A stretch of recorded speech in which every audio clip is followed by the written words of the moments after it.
Bonjour les amis et bienvenue sur votre chaîne pour une toute nouvelle vidéo. Conflit en Ukraine, le vrai visage des Occidentaux enfin dévoilé aux Africains. Volodymyr Zelensky demande la présence des forces étrangères aux dirigeants européens pour combattre la Russie sur le terrain, ces derniers refusent et lui envoient plutôt l'argent et les armes. Face à la lutte contre le terrorisme, les Africains demandent l'argent et les armes mais les forces étrangères exigent d'être là elles-mêmes pour combattre. On a même parfois vu les dirigeants français venir sur le terrain des opérations en Afrique.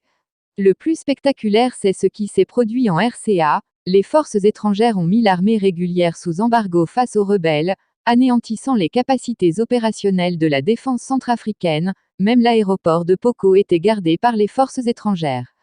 Depuis que la RCA a sollicité les Russes, le pays a désormais une véritable armée qui s'est illustrée il y a quelques semaines en arrêtant 4 soldats français soupçonnés de tentative de coup d'État.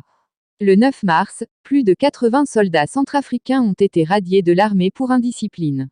En 2013 l'UE est allée s'installer au nord du Mali, il promettait pacifier le pays en 8 mois pour après investir 3 milliards d'euros. 9 ans après, le terrorisme est devenu régional, et la force étrangère peine à quitter le pays. Faisons une brève analyse un peu poussée sur la place de l'Afrique dans le conflit russo-ukrainien. L'intérêt et l'hypocrisie gouvernent le monde et les relations internationales. Pendant des siècles, la barbarie de l'esclavage, la colonisation et le néocolonialisme ont été pour l'Occident d'extraordinaires sources de revenus et des opérations très lucratives sur le dos des peuples opprimés. Un impérialisme odieux avec des millions de morts a été peint sans vergogne comme une action philanthropique. Aujourd'hui avec le Mali comme avec l'Ukraine, on constate encore une fois que les intérêts et la loi du plus fort sont ostensiblement appelés lutte contre le terrorisme ou préoccupation sécuritaire. Selon le risque encouru, l'Occident si prompt à intervenir est réticent à réagir. Il a déjà proclamé sa ferme intention de ne pas envoyer des troupes en Ukraine. Il ne faut pas s'y tromper, cette crise identitaire, sécurité et géostratégique annonce une nouvelle ère.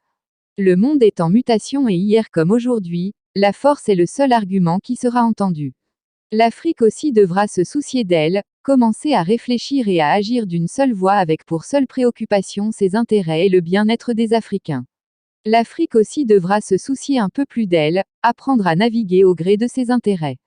Il nous faut commencer à réfléchir et à agir d'une seule voix avec pour seule préoccupation nos intérêts et le bien-être des Africains.